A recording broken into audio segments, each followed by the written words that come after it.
The Straw Hats vs. Konoha 13 is closer than you think. Introducing our first fighter, Usopp. Standing at around 6'5", 250 pounds, Usopp is not someone you want to mess with. He earned the nickname God Usopp after discovering he had 5,000 loyal subordinates under his command. An extremely impressive feat. But who's the man brave enough to challenge him? Kiba! Kiba's the type of dude that didn't get invited to the party, but shows up anyways. I'll give him this, he's persistent. Kiba had big dreams of becoming Hokage one day. But that dream quickly ended when Naruto no-diffed him by a fart to the face. Should be tragic, no patty. Imagine you just got captured by the Akatsuki, and you got Datara's nasty little hands touching you everywhere. You're praying for Naruto to show up and save you, but instead you hear, "Fang over fang!" Yeah, I'm writing my goodbye letter right there, brother. So the winner of round 1 is Usopp. So the Straw Hats are up 1-0. Up next in the Straw Hats versus the Konoha 13 is the Battle of the Goats. Zoro D. Rock versus Sasuke Uchiha. On one side we got Zoro, the pirate swordsman built like the Japanese Captain America. My goat swore he would never lose again after Mihawk cooked him. And 1,000 episodes later, still undefeated. Lost? Zoro doesn't even know what that word means.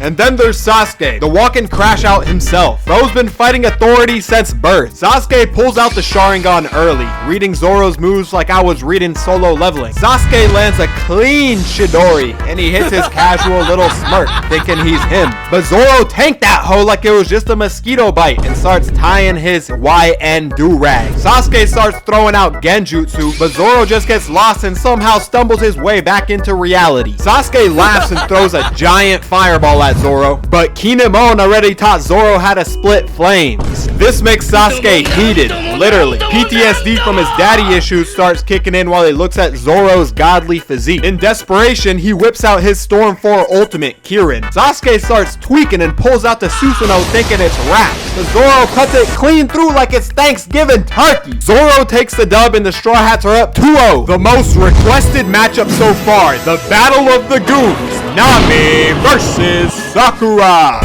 Hell no. On one side, we got Nami Swan, Master Thief, Weather God, and the Queen of charging 100% interest. For this fight, we're saying the village hidden in the mist slapped a 3 billion berry bounty on Sakura. Nami saw that bag and turned into Prime Shanks immediately. On the other side, we got the simpiest character I've ever seen. She really rivaling Sanji on the goon tier list. Nami kicks it off by making illusions of herself, just like she did versus CP9. This actually fools Sakura's dumbass for a minute because one of the illusions looked like Sasuke. This gives Nami a better Genjutsu feat than half the Uchiha clan. Sakura goes full crackhead mode, charging with the raw strength and PTSD that emo bang guy gave her. Unfortunately, she hits nothing but air. Nami calls down Zeus and absolutely cooks her. Barbecue fried Sakura. Even Gordon Ramsay was impressed. But somehow, Sakura locks the fuck in, puts her makeup on mid-fight, and boosts her healing and strength by 10%. Yeah, she one-shot Nami and sent her packing. Good job, Sakura. You finally did something after 700 episodes of disappointment. Even Sadara couldn't believe you were her mother. For today's matchup, Choji versus Chopper. This all started when Chopper realized his biggest client, Choji, was buying his Rumble Ball supply from Fraud Hawk instead of the GOAT himself. Chopper wasn't gonna let that slide. Now they gotta run the fade. On one side, we got Choji, the Akamichi clan menace, a walking vending machine for calorie-based war crimes. I swear this man gotta be sponsored by Doritos. On the other side, we got Tony Chopper, Doctor, Raccoon Dog, and alleged Rumble Ball plug. Small, but deadly. Bro could transform like 37 different times depending on what compound he's taking. Choji opens up with Human Boulder, rolling in like a food delivery truck. Chopper pops a Rumble Ball and goes guard point, turning into a giant fur tank. Unfazed, Choji goes butterfly mode. You know he's serious when he starts mimicking the GOAT Tinkerbell. Choji says, "Yo, Fraud Hawk sells cheaper, cuz." Chopper snaps, slams another Rumble Ball and goes monster point. They clash, turning the battlefield into a tornado, both landing the final hit at the same time. Double KO. For today's matchup, the ultimate showdown, Sanji versus Rock Lee. For this scenario, we're saying Lee was flirting with Nami, trying to swim in those navigator waters. Yeah, you know Sanji ain't letting that slide. On one side, we got Sanji, chef, simp, and a black-legged demon. He refuses to hit women, but will absolutely cook anybody else. Bro loves cooking so much, his only power is turning his leg into a literal stove. Oh yeah, and he can fly. On the other side, we got Rock Lee. No ninjutsu, no genjutsu, just straight violence. My guy was aura farming before aura farming was a thing. Lee, you did not have to wear an entire village as an ankle weight. Lee opens up with a leaf hurricane, and Sanji vanishes. Man's in the sky doing breakdance combos like he's on Dancing with the Stars. He drops down yelling, Diablo Jinbe, and cooks Lee's chest like a Wagyu steak. Lee tanks it with the power of youth. Drops the ankle weights and tags Sanji clean while he's midair. Then Lee goes 5th gates, punching the air so hard it creates an after image of Guy Sensei dabbing him up. Sanji's suit is torched. He lights a cigarette midair and looks Lee dead in the eyes and says, wait a minute, what exactly did you do in Shippuden? Sanji proceeds by hitting a ballerina spin and speed blitzing Lee. He sends his bowl cut ass back to pre-time skip Naruto where he belongs. Some of y'all have the worst anime takes I've ever seen. Sanji can't beat Rock Lee because of the 5th gate. Okay, pal, tell me who did Lee even fight in Shippuden when people actually started becoming threats? That's right, nobody. Bro's only fight was against a clone of himself. A clone! In OG Naruto, Gaara packed up Lee like it was light work. Bro barely outsped some sand. Y'all have been glazing him for a decade off one moment. Couldn't even beat Shikamaru. Gaara had to come save his life. But what if Lee opened the 7th gate?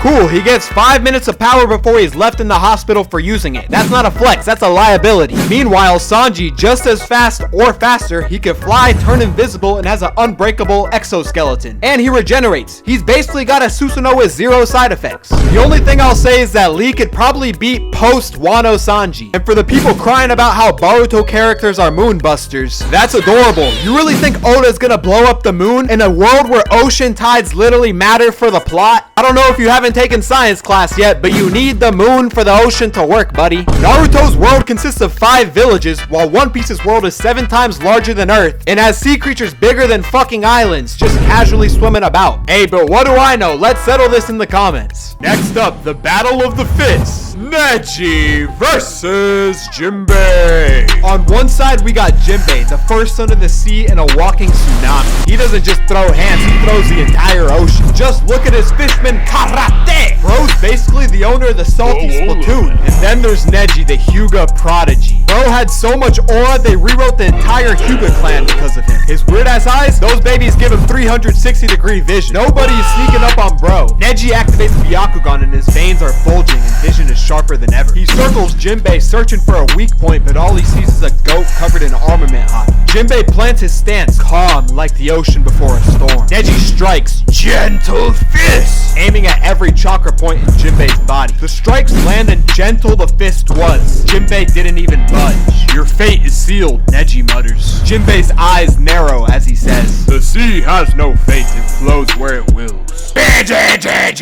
Water surges from Jinbe's palms. Fishman, karate, vagabond, drill. A spiraling water blast erupts. Neji counters with rotation, but the force is too great. He gets launched across the battlefield, landing on spears. Not again, he mutters. Jinbe wins mid-difficulty. For today's matchup, we got Brook versus Shikamaru. On one side, we got Brook, the undead violinist, swordsman, and walking meme. My man doesn't even have muscles or nerves. How are you gonna catch his shadow? On the other side, we got Shikamaru, the nonchalant genius, my favorite character in Naruto. Bro soloed immortals, outsmarted a war, and could probably defeat all of Konoha with just a little bit of prep time. The fight starts and Shikamaru already sets the field with traps, waiting for Brook to make the first move. Brook dashes in faster than the eye could track, but Shikamaru already predicted this, stretching out a shadow and pinning down Brook. Shikamaru grins and says, gotcha. Brook pauses and responds with, yo ho ho ho, you forgot about one thing, my friend. Brook's soul leaves his body, slipping through the shadow like mist, scaring the living shit out of Shikamaru, making him let go of shadow possession. Brook blitzes back into his skeleton body with speed Shikamaru can't counter, and in one flash, Brook is behind Shikamaru and whispers, freeze, slash, sheathing his sword. Brook wins with high difficulty. Up next, the most cursed matchup so far, Franky versus Shino. On one side, we got Franky, the Iron Pirate. Bro's body is 80% weapon, 20% cola, and 0% common sense. Laser beam, rocket fist, and a whole lot more. He's basically a battleship with sunglasses. Then there's Shino, Konoha's silent assassin, commander of insects, and never lost a fade. Every time he pulls up, somebody's getting cooked. Shino unleashes a swarm of insects and they start flooding the battlefield. He's commanding them like he's Napoleon. The bugs quickly surround Franky. Franky roars, "Super!" Rocket boosters ignite and he's launching into the air, cutting through the swarm. "Prepare for my ultimate attack!" Franky's hands begin to glow. Shino's eyes widen. "What type of ninjutsu is this?" "Fire!" Franky yells, but suddenly, unauthorized insect detected. Franky goes, "Huh?" The radical beam explodes before firing. Winner, Shino. Difficulty, unbelievable. Score, Straw Hats 5-3. Next up, the battle where elegance meets violence. Hinata versus Robin. On one side, we got Hinata Hyuga, the quiet storm of Konoha. She got the Byakugan locked in the Gentle Fist Prime. Her chakra strikes could shut down your whole nervous system before you even blink. Talk about doctor certified, am I right? And then there's Nico Robin, the devil's child, archaeologist by day and walking torture device by night. I'd still wife her up, but don't even think about cheating. She's got eyes and ears everywhere. Hinata activates her Byakugan, scanning for incoming threats. Robin smiles, calm as ever. Dos flor grab. Two ghostly arms shoot out, aiming for Hinata's neck, but Hinata ducks, pivots, and strikes a vital point mid-dodge. Damn, I didn't know Hinata was trained by Floyd Mayweather. Robin flinches, then her eyes go black. "You forced my hand. Demano flor." A towering demon erupts from behind her, wings, horns, and 1,000 limbs. Hinata stares down the embodiment of fear, but she doesn't flinch. She dashes in, twin lion fist blazing. Each strike clashes with the tendrils of the shadowy arms. 1 blow, 2 blows, 10 blows. This is more than my view count. But suddenly, arms spawn around Hinata's neck, pinning her down like a scene from High School DxD. Just as Robin winds up the final blow, a yellow flash appears. A man drops out of the sky, Sage mode activated, landing on Robin, one-shotting her, and she goes down. Who is this mysterious warrior claiming, "Don't touch my wife, believe it"? And what will Luffy do about this? Find out next time on Dragon Ball Z. Last up, the Battle of Legends. Luffy versus Naruto. On one side, it's Naruto Uzumaki, Konoha's loudest ninja and the undisputed king of the Takno Jutsu. Bro turns his ops into besties with a few well-written sentences. Oh yeah, and he got a big-ass fox. And then there's Monkey D. Luffy, the GOAT, and the future king of the pirates. Powered up by imagination itself. Wanna shoot a Kamehameha? Go ahead, Luffy. Rubber limbs, conquers Haki, and a smile that says, "I don't lose." Slide him a little bit of meat and he'll become your henchman. No diddy. Luffy starts with an angry expression, placing his straw hat on Robin. Naruto opens up with a Rasen Shuriken, dodgeball style. Luffy matrix dodges and yells, "Gomu Gomu no Neymar!" Kicking it back. It flies right past Naruto, smacking Sakura straight in the face. KO! Naruto smirks. Alright. Sexy Jutsu! But Luffy doesn't flinch. He got Boa Hancock as a side chick. That don't work here. Naruto powers up, unleashing 1 million Kurama cloak clones. "You're chopped," he says. Luffy laughs, going Gear 5. Gomu Gomu no Beyblade! Popping the clone like they're damn balloons. Naruto says, "Bet, but can you handle this?" Summoning his Kurama mode. Luffy's extremely impressed. In fact, he's happy for Naruto. He runs up trying to pet it, grabs its tail, and starts ragdolling him, bow staff style. Then Luffy turns the ground into a trampoline and launches himself sky high. Throws a massive fist the size of an island, and slams down with his Toon Force vengeance. Naruto gets flatlined. Dreams of Hokage canceled. Winner, Luffy. Score, Straw Hats 6-4.